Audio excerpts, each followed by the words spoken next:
Welcome to this new video.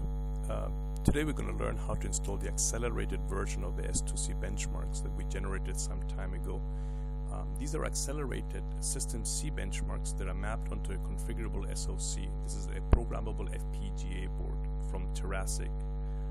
So the very first thing that we should do is go to our lab's webpage, DARClab, and download these benchmarks. So the best thing is to Google DARClab, and you will come up to the webpage shown on the screen. And we have created a resource webpage.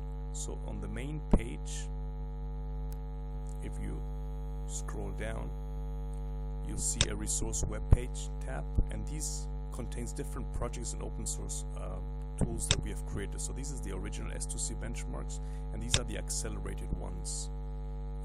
So the best thing is to download that. We have two versions: the original ones, which is just pure project files, and these ones come with a graphical user interface to make it much easier to do your own experiments and understand how it works. So that's a screenshot of the tool itself.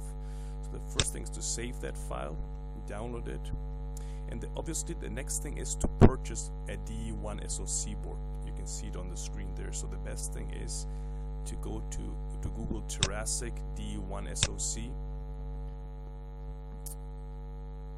and it will take you to the web page. So this is the D-1 Soc board. You can see here it's a very powerful board and very good price performance board. For academic prices, only $175 US. So then you can find information about this board on their web page, and they also have a resource web tab link to a web page where you have different user manuals, examples, design, and so on. But important for us is the Linux versions that they have here, image files. So we've only tested it with these two console versions and not with Ubuntu or LXD desktop. So I'm not sure if it works with them, but it should. So download one of the console versions of Linux. So they will download a zip file with the image of Linux. So you see here the AS2C benchmarks that we just downloaded and the Linux image file. So we extract them here. And the AS2C benchmark package comes with two folders. First, it has a manual that goes through the same instructions I'm going right now, an RBF file to configure the Fpga. And the first AS2C benchmark folder comes with the binary with the GUI and all the input stimuli files and the golden outputs to compare that the simulation is correct, and the RBF file to configure the Fpga, a README file, and it also comes with a project folder that we're going to discuss later on. So this is the first thing that you have to do. The second thing is we need to use an SD card or buy an SD card with at least 8 GB of memory to install Linux on it.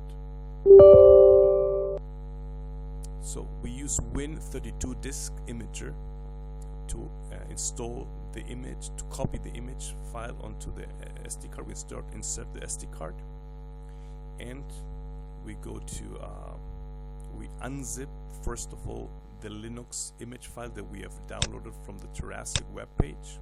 So this is the D1 Linux file. We extract the files here. Might take a little time, and then with Win32 Disk Editor, disk image, we can copy the image file onto the SD card. Remember, it has to be at least an 8 GB SD card. So now we have the image file there, and we go again to Win32 Disk Imager. We select that image file, and we can burn Linux onto the SD card. So we say write,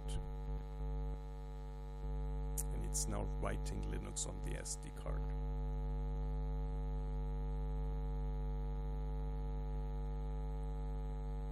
It might take a little time, but you only have to do this step once.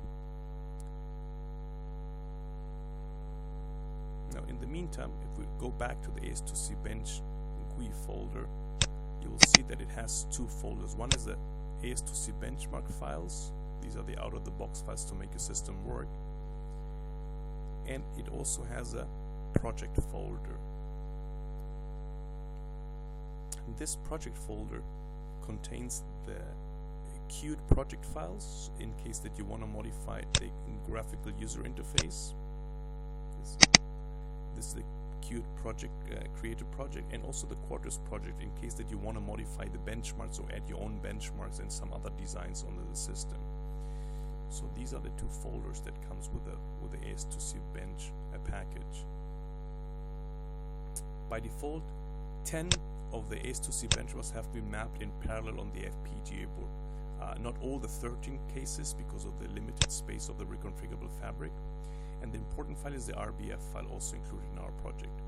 So once the installation of Linux is finished, the next thing that we have to do is we have to copy the RBF file, overwrite that into the SD card. So you see we're almost done, the 99%. And now by default there will be an RBF file in that SD card folder. That we need to overwrite with our own one. This is the RBF that's there by default. We need to overwrite that with our own RBF file. That means that the embedded processor, whenever we boot the Fpga board, will use that RBF file to configure the reconfigure computing part of the Fpga.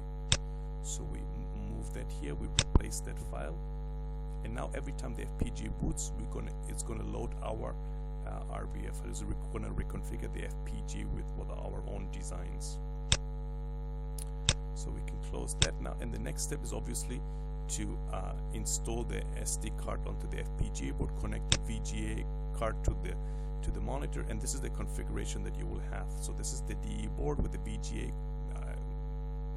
cable connected to the monitor, a keyboard, a mouse, and so on. And if you execute the AS2CBench GUI program, including the package, you will see that screenshot that you see here. That's the program that you see on the monitor.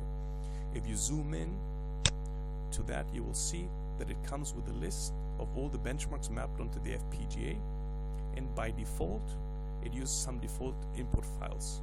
So you can click on which one you want to execute. This is the input files for the different cases, and you can run it on either the ARM just sequentially on the embedded processor, or on the ARM plus Fpga. These are the accelerated version of the Fpgas of the benchmarks. And if you select both, it will compare the running time and create a small report telling you how much faster or slower the accelerated versions were on the console window as shown there. If you chose a Sobel filter, like in this case, the input file is not a text file but a BMP file, and you see on the right hand side this is the input BMP file, and on the output BMP file, so this part of the screen, you get the result. You can also change the input file, default file, from the default file to random, and you can specify the number of test vectors that you want to specify. So that basically finishes the video. I hope you enjoyed it. If you have any questions, please drop me a line, and I hope you all enjoyed the benchmarks. And if you have any questions, as I said, drop me a line. I would be happy to answer them. Thank you very much for watching.